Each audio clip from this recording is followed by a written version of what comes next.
Hag Sukkot Sameach. So we'll be continuing our study on the most basic teachings, principles about the feast.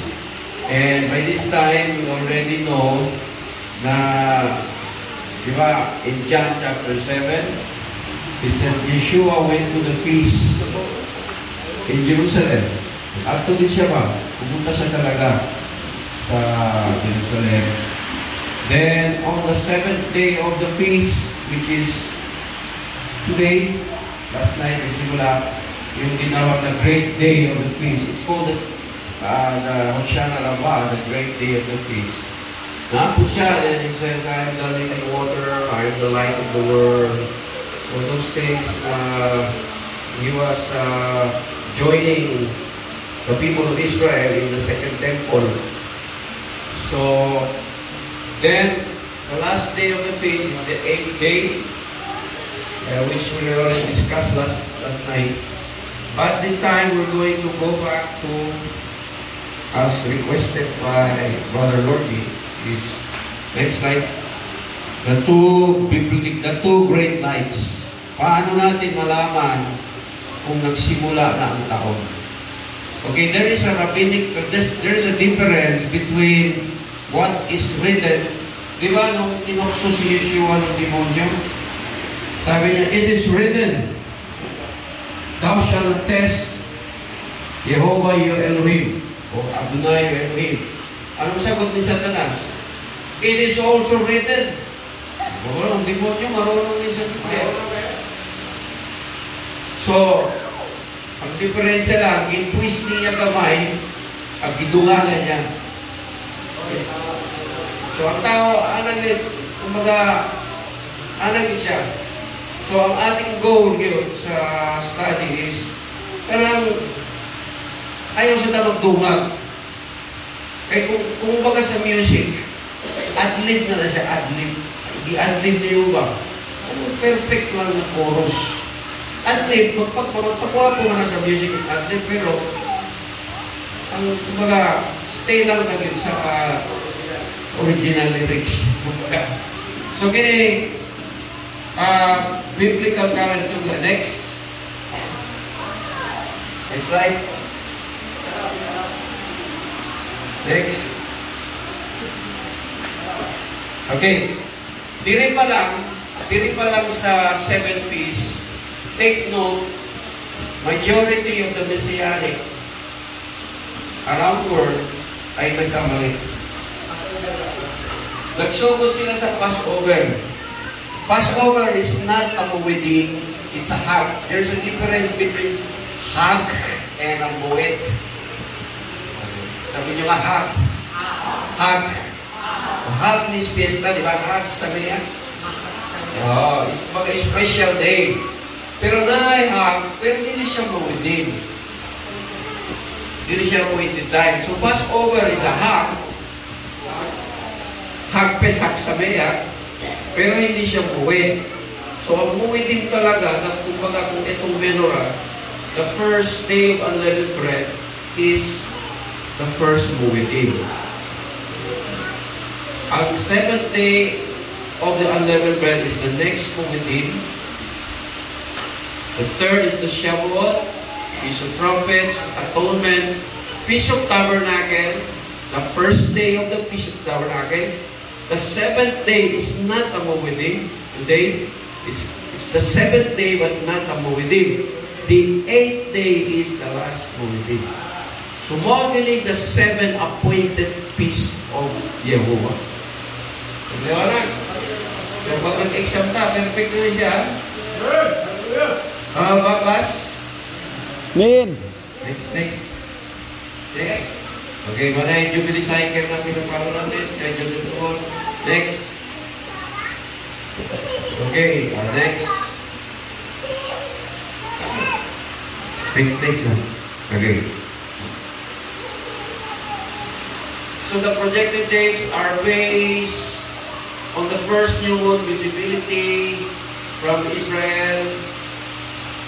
Okay. Next.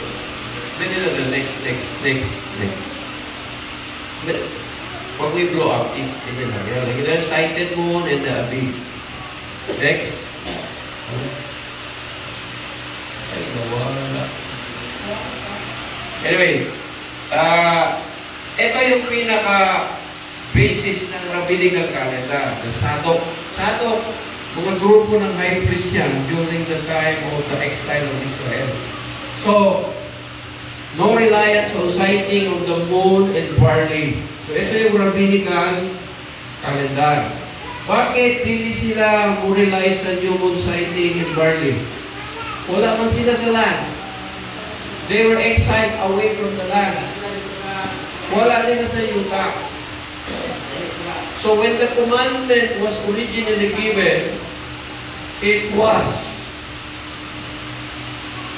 based on the land, the condition of the land. Okay. Jair, help me find the verse. Isa na yung ganda rin. Okay. Sabi nung, the eyes, si brother, the eyes of Yahweh, the eyes of Jehovah is always on the land. Ang mata daw ni Adonai, nasa yuta. Ngunit itawag na Holy Land. Kaya nga, banal na lupa eh. In fact, kaya banal ng lupa. Bakit? Kasi doon si Jehovah nakatira. Doon siya lumalakad sa unang panahon from the Garden of Eden. Kailangan banal ng lupa. Okay, so, yun yung basic principle. Yung land. Balik tayo rin. Dili. Ayun na, isingit na ito. Masahog na ito. Okay. Okay, yan. The Abib calendar supporters argue that Exodus 12:2 and Leviticus 23 imply new sighting and barley conditions are necessary for determining the months. Okay, why? Bakit? Because the original Passover happens, it says in the book of Exodus, in the time of the hail, yung seventh plague, the seventh plague, sabi doon, the barley was in the Abib and it was somewhat naapektuhan doon sa hail. So that means the original season, original Passover, kasi Passover, the Abib is the first month in the Hebrew calendar. So the first day of Abib, the 10th day of Abib, that's Exodus 12 yan. Sa 10th day of Abib, piniprepare nila yung Passover lang. On the 14th day of Abib, they will slaughter the lamb. On the 15th day of Abib, they will eat it with matzah and then bread of Omedim for 7 days until the 22nd, until the 7th day of Abib. So precisely, why do the Bible or the Torah calls the month Abib? Because the Abib is one of the determining factor of the beginning of the months. Kaya mahumanigi. So, in between Passover, di ba, pitong Passover, first day of unleavened bread, then 7th day. No? So actually, pattern po na siya, 8 po na siya. Pinaka-adlaw ang unleavened bread, 7. Ang Passover, 1. So 1 plus 7, 8. Nakita nyo yung pattern ng 8. Ano siya yung pattern.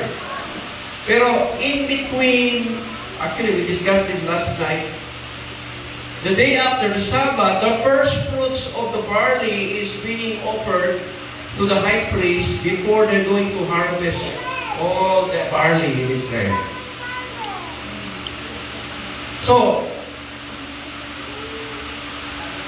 first fruits, gipangayo ni Jehovah ang Abib kasi mawala yung pinaka-produkto sa yuta na natural. Natural ba? Kanang totoo mo lang yan, ano ba? Wild siya ba? So ang gipangayo ni Jehovah is 1 litro or over usa ka litro barley in the Abib stage. So kini mo ni scientific method to determine the Abib. So si Joseph Dumor, expert siya dyan. Muadtugid siya sa Israel to determine if the barley is in Abib. So sa ganun time, sinabi niya, mag-join ka sa akin. Sabi, hindi kaya, busy. Pero one of this, maybe next year, muadtugid sa Jerusalem. Para magkita kita itong Abib. So, simple lang logic lang, simple. Bakit Abib ang talagang biblical calendar? Una, ang pangalan sa unang bulan ay Abib. Pangalawa, ang hinihingi ng Diyos, first fruits of the barley in the Abib stage. Pangatlo, sinabi ng Exodus chapter 12, verse 2, this is the beginning of the month. Simple, biblical, agricultural. Next slide. Okay. Next na lang. Nasa point yan eh. Okay. Next slide.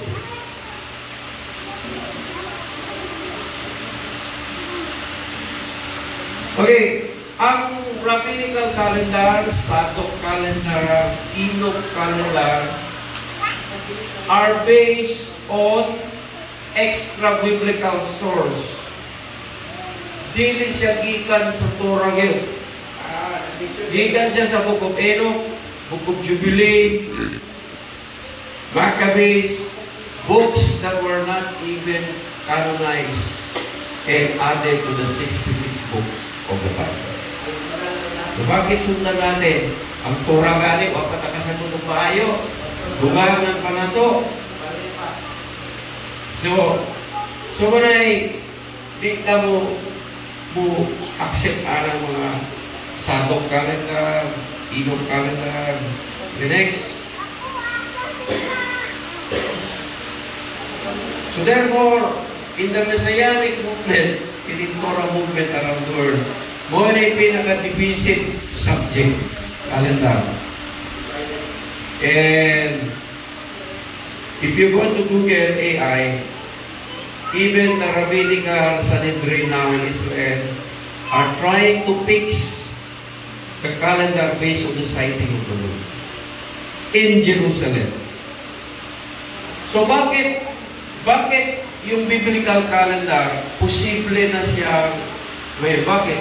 Nandun na sila sa Israel eh.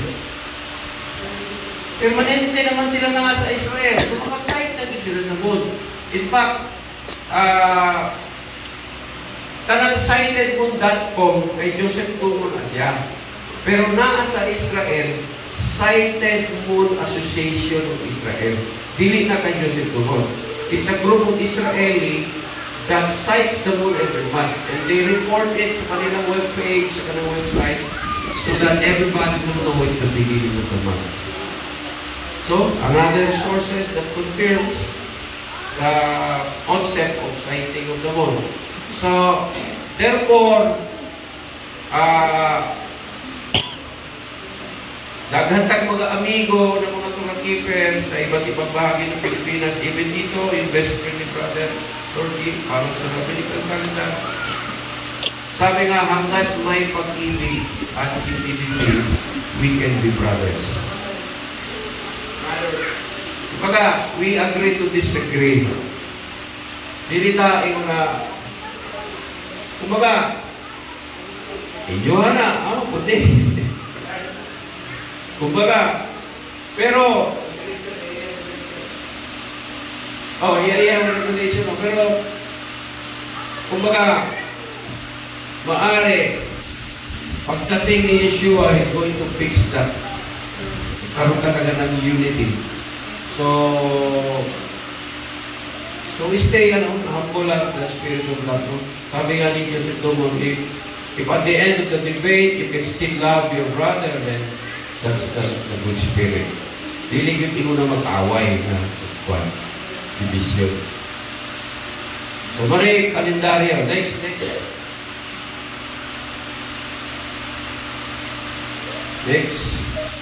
Okay. Alam mo, tinanong ko yung AI tungkol sa sighted the moon. Back mo. Tinanong ko yung AI. Ang sabi ng AI, go to sightedmoon.com for further critical analysis. Kilala niya si Joseph Domo. Ibig sabihin mo, Joseph Domo is the leading authority in the sighted calendar sa world. Amen. Pati yung supercomputer, kilala na siya. Siya yung nire-recommenda kung saka sa kanyang website, makaharap mo. Next. So, we're going to study the basis of the concept of two great lights. The sun and the moon. Okay, next slide. The two lights determine the biblical calendar. The sun starts the year by ripening the barley. The moon starts the month. So only lights can be a witness for time, not darkness. Genesis 1:14. And Elohim said, let there be lights for appointed times and for days and for years. So, kumbaga, witness in the heavens. In Exodus chapter 31, it says, when the Torah was completed, it says, sabi ni Jehovah, heaven and earth is my witness to you today. Ang iyang testigo, wala siya but to settle a matter, you need the witness. Deuteronomy 17. Ang kinuha ni Jehovah na witness is langit o kaya ang langit o yuta, hindi magsinungaling. Hindi siya pwede i-bribe. Hindi siya pwede kumbaga, heaven and earth will cooperate with Jehovah according to His word.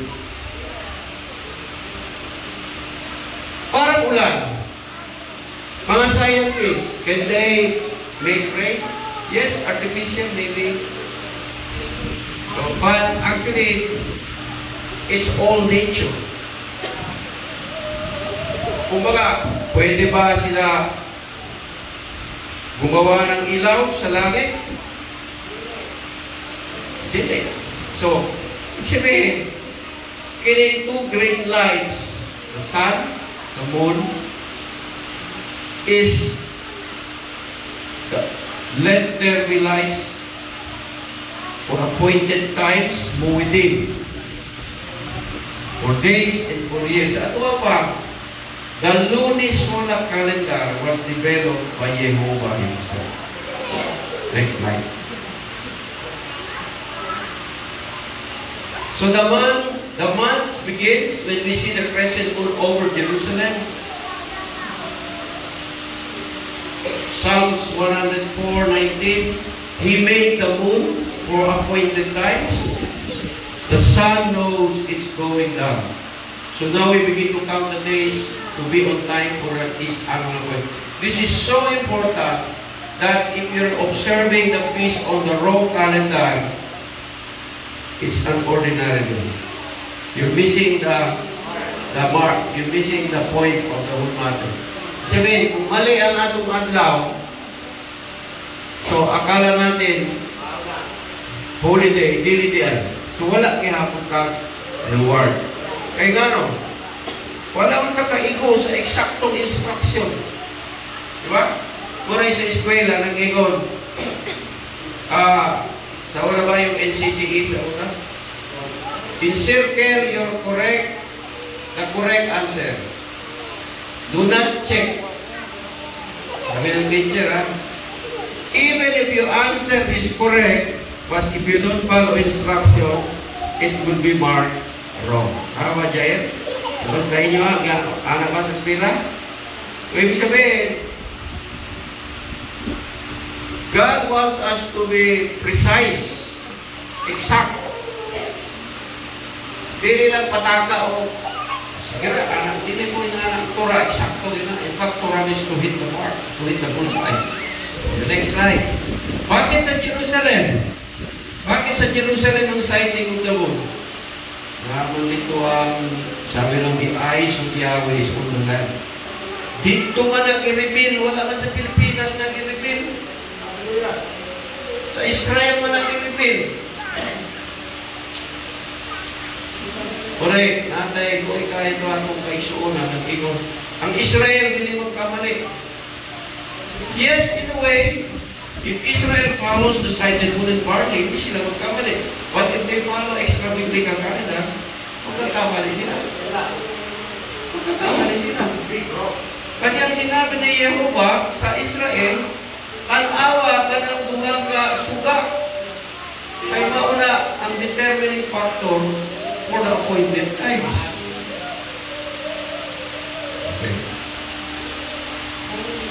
Okay. Sa Bisaya 1:4-19, siya mitudlo sa bulan alang sa mga panahon, ang adlaw na sayo sa iyang pagsalo. Okay. Tinawag sa Espanyol, ha? Unos diste la luna para mostrarnos cuándo comienzan los días festivos. Festivos? Festival? Sa Espanyol, mas klaro yan. Ang bulan daw ay para maibaw mo ang adlaw sa mga festival. Festivos. Sa tuwang sana, fiesta. Pero hindi na fiesta sa Katoliko. Fiesta ng mga tao na to, Santa Barbara, Santa Elena, Santa Cruz. Puro Santa, Santo, Santo. Dagat kayo.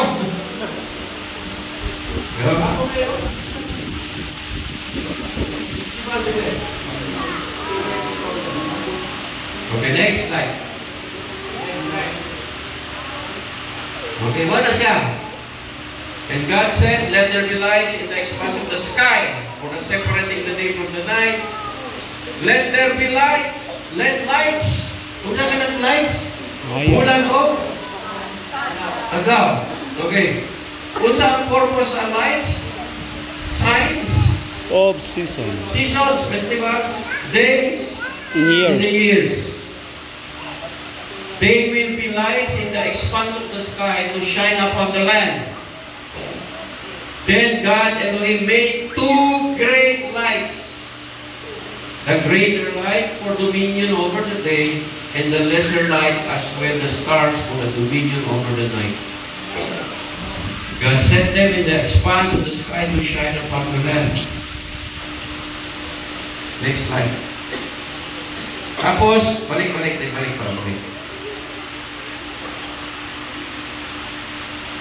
To separate, and there was evening, and there was morning, the fourth day. Tanaw na sa Bisaya, next slide. Next slide, Bisaya. Ano na yung Bisaya? Okay. Okay. Kung ang Diyos iyon, mutunga ang mga kahayag sa kawanangan sa langit, aron paglain sa adlaw sa gabi, kung mahimo sila mga ilhanan, kung alang sa mga panahon, festivals, kung alang sa mga adlaw o katuigan, kalendaryo, weekly o tubig. Kung mahimo sila ng mga kahayag diya sa kawanangan sa langit, aron pag-atag o kahayag sa ibabaw sa ika, kung kini na itabo. Ang Diyos bibuhat duha kadako kahayag, ang mas dako nga kahayag aron sa paghari sa adlaw, o mas gamay nga kahayag aron sa paghari sa gabi. Siya bibuhat usab mga baton.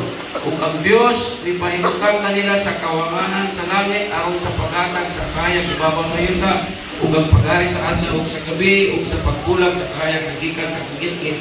Ang nakita sa Dios ang kini maayo, ug ang kagabihon ug ang kabuntagon mao ang ikupat na adlaw. So, kinsa ang naghimo sa kalendaryo? Na naman ang atong kalendaryo, Gregorian calendar. Ang Gregorian calendar, gikan na sa Gregory sa Katoliko. Katoliko na. Pero kanang Gregorian calendar, naka-coincide ako na sa biblical calendar. Pero pag naglain lang iyang Sabat, ang Sabat sa Katoliko, Domingo, ang Sabat sa Biblia ay Kapito. Ang unang adlaw is Domingo. Bisag, muna kay kalendaryo niya, makita na mo na ay Kapito adlaw. Sabat yun. So, ano yung, ngunit hingin mo ni Jehovah, maayo daw, maayo. To, pag sinabing maayo, kumbaga, functioning orderly. Functioning properly according to its design. Kung sa nauna, ngit-ngit, kabuntag, kagabihon, o ang kabuntag, kung sa'yo nauna, buntag o gabi eh. Ha? Dito sa mga senior citizen, okay. Gabi o buntag. So, anong oras nagsisimula ang araw? Saan daw? Karon, naapoy nagpausok karon na ang adlaw daw simula sa buntag. Kato, amigo niya ako, nagpadire, ikadire. Nag-sunrise sila. Kay, mali daw kayo, mali kayo, Israel, mali, kayo mali. Ang Sabat, magsimula yan sa buntag. Mali, tanggalin nyo na yun, wala daw commandment na mag-erect Shabbat. Tanawa ng Espiritu, right? Bantayan ng Espiritu. Ang sabi ko sa kanila, Espiritu pa lang ninyong mali na. Ang napakagandang Erev Shabbat para sa pamilya, gusto nyo ibungkak. Anong klaseng espiritu kayo meron? Baguhin mo yung kultura ng Israel, nag-family Sabbath every Friday night. Sa demonyo galing yung espiritu. Kaya gusto nyo sirain yung pamilya. Mauna galing na nag-preserve sa Israel. Tapos sabihin mo mali. So there's something, kumbaga, mayroon talagang counterfeit ang demonyo, di ba? Ano yung counterfeit?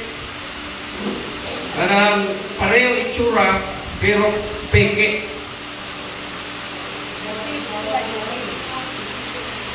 So,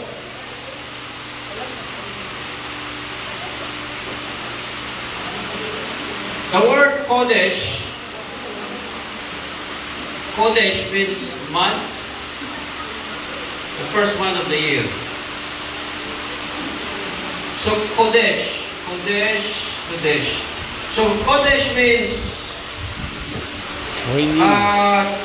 renew. Karang kada bulan, di ba? Pinakagamay na ano ba? Crescent moon, di ba? Pinakagamay. Dili na siya makita sa Pilipinas. Kinihanglan sa Israel gina siya. Munay, naagin kay connection sa Israel. Dili ka pwede ingo na, wala may pakialam sa Israel. Ang bugiro na yung anang Espiritu. Dito, kung wala ang Israel, di wala nakabantay amin. So,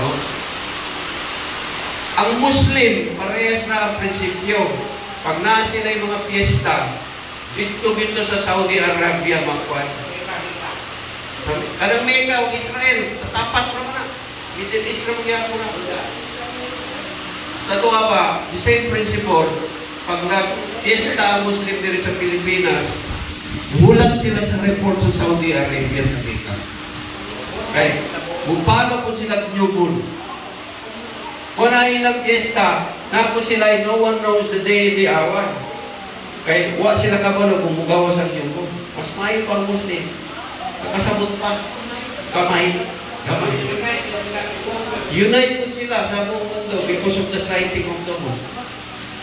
Ang problema lang, yung sayo pragil nagwan kay ang gi-offer daw sa altar si Ismael. Pero nabasa mo tayo sa Biblia, ang gi-offer sa altar si Isaac. Ito bilang piyesta. Next slide. Next slide.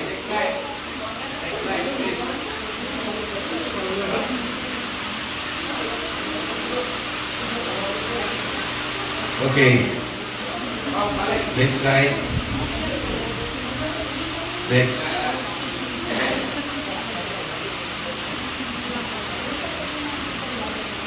So next slide.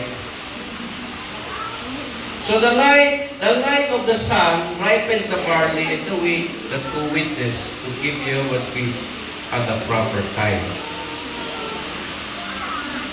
So, kanang barley, ang magpahinog anak, ang adlaw. Pag-expose yan sa araw, hinahinay siya magiging green, hantun sa magiging yellow na siya. So, kanang pwede na siya isangag, anak. So, I want to learn that when I go to Israel in the next, to see talaga actual barley sighting, no? So, na, very simple.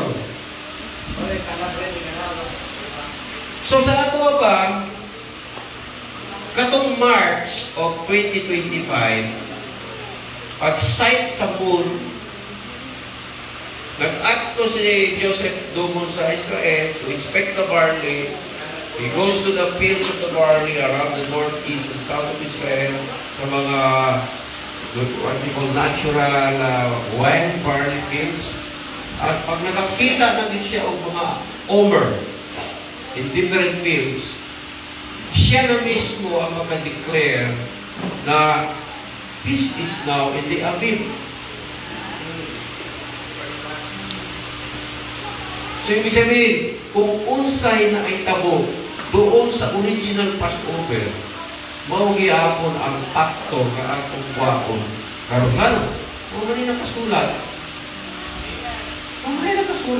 sa Biblia, na ang original Passover unleavened bread nangyari sa Abib. Ano yung Abib? First month. Barley na hinog-hinog na ba? O, tara.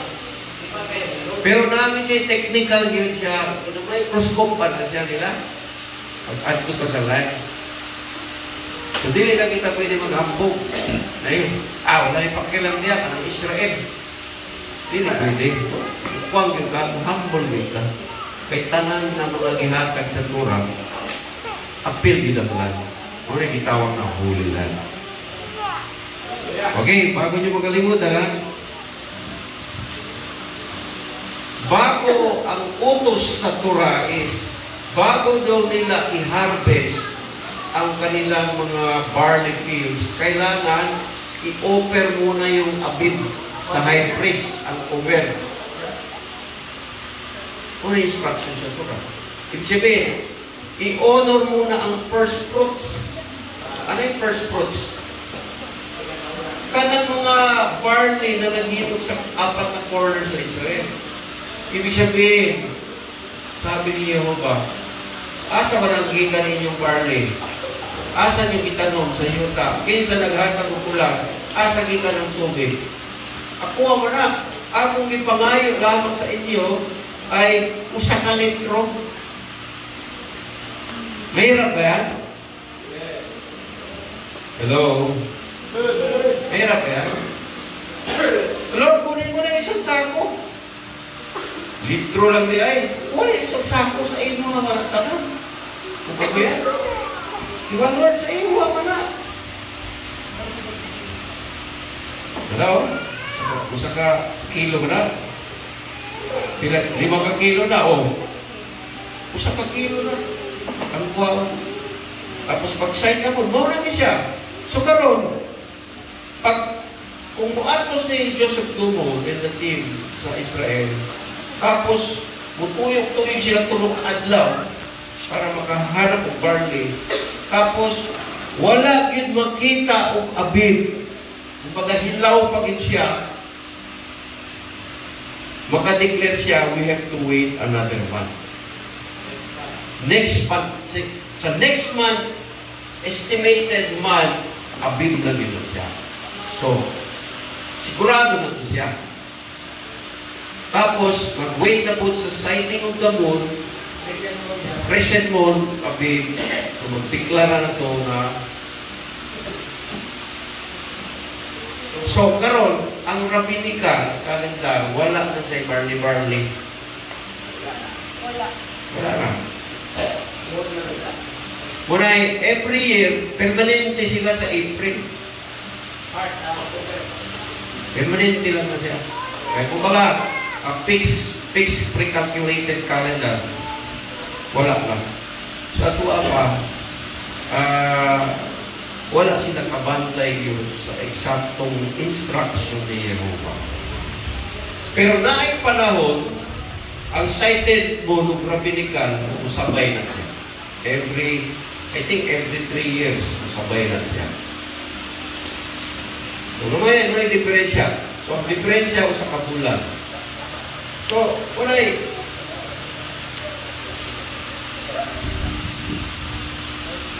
So, most of the Torah keeper around the world ay nagsiselebrate na rabbinical calendar. Bakit? Hindi nila alam ito eh. Pero sila napaluhan eh. Pero si Joseph Dumon mo nang nagturo sa akin yan. So, give honor to whom honor is due. Eh, siya mang ginapauntiraan eh. Kining kalendar. So,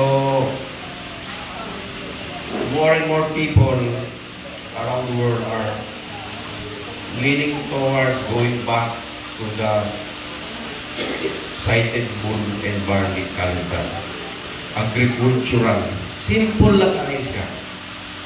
So, with that presentation, we can go to question and answers and other topics. Okay. So, question